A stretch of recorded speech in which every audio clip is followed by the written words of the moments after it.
Hi, I'm Jonathan Metter, and we're here in PIKO America's service department with more tips to help you get more fun out of your PIKO trains.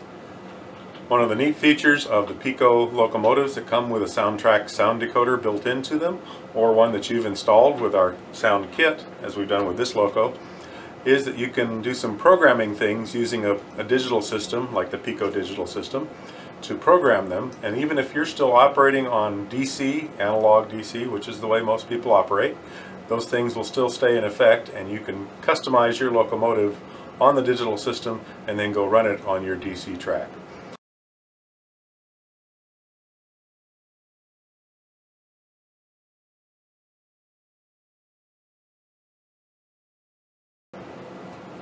For example, if you want to change the relation of the steam exhaust chuff in relation to the wheels so that it's better coordinated with how the wheels are turning, you can do that with your digital system, and that'll remain in effect on DC. Or if you want to select one of the 3 different whistles that the locomotive sound system offers, you can do that with your digital system, and then that will be in effect on DC. So those are some neat features that you can program, and even if you're not running on a digital system, if you can find a retailer or a friend who has a digital system, you can do that, and then they still operate on DC.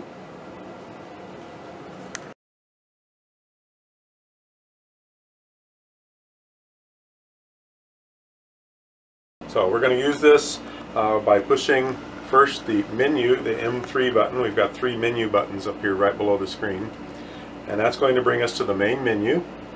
And right now we're not doing anything but scrolling down using the M1 button to Decoder Programming. And we'll push OK, that's the M2 button. And right now we don't want to change the Loco Address, so we're going to scroll down with M1 to CV Programming. CVs, those are configuration variables. That's a big term, but it just means those are things that you can change, and there's a whole long list of 50 to 100 of those on each PIKO loco with a sound decoder that can change the way the locomotive behaves. So we happen to know that we want to do that, and we want CV number 116. So we're just going to punch that number in, and we're going to push OK.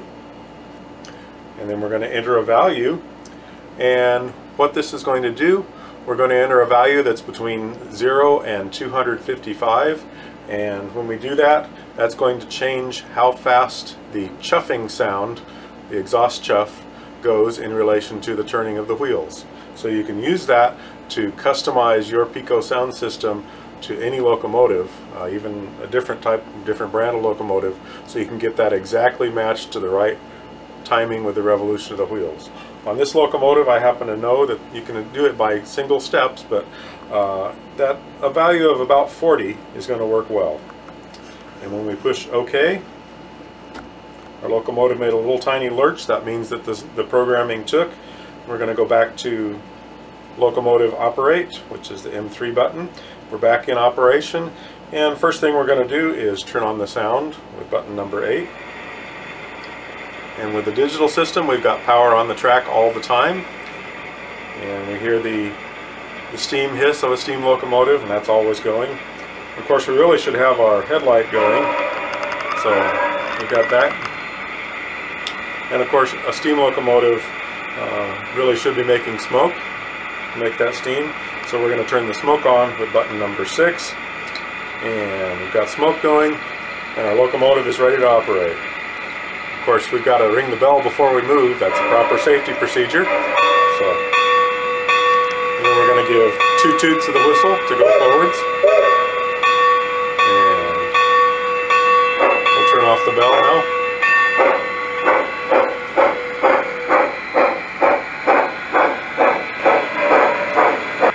Another neat thing we can do with this locomotive, with our PIKO SoundTrack's sound system, we can change the tone of the whistle. We have 3 different choices, and that's very easily done using our PIKO Navigator remote.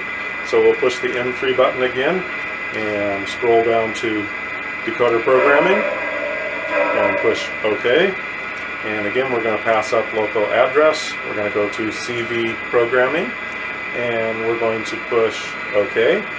And then we're going to enter CV number 115, and push OK. And here we can enter a value of 0, 1, or 2. So we're going to enter a value of 1 this time. And push OK. And our locomotive made a little lurch, which meant that the programming took. So we'll push the locomotive symbol to the back to operation. And now we've changed the whistle to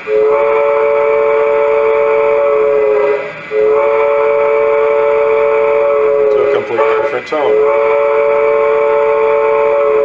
For locomotives that have digital decoders, the standard around the world is that they all come from the factory set to an address number of 3. That can be easily changed, again using our PIKO digital system to do some simple programming. We'll show you the steps here. We're going to push the menu button and go to Decoder Programming and push OK. And the first thing that comes up is Loco Address. We're going to change the address by clicking OK, and then we can enter whatever number we want. And you may find it easy and convenient to use, for example, the cab number on the locomotive. This one's 216, so we can enter 216, and then we press OK. And that's going to bring us down to the speed steps menu.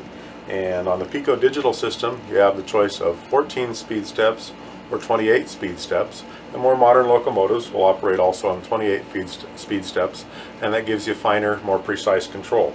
So we'll click the M1 button to scroll up to 28, and then we'll push OK again. And the locomotive made a little lurch there. That's a sign that our programming has taken. We're back to the main menu, and we're ready to operate locomotive number 216. If the remote didn't change over for some reason, which it should do automatically after programming, you can always enter the address manually to call up this or a different loco. In this case we'll want 216 now. So we enter 0 and then 216 and push OK. And now we're ready to operate that locomotive. We'll go ahead and turn on the sounds and the headlight and the smoke. Now we're ready to operate all the functions and features. And enjoy operation.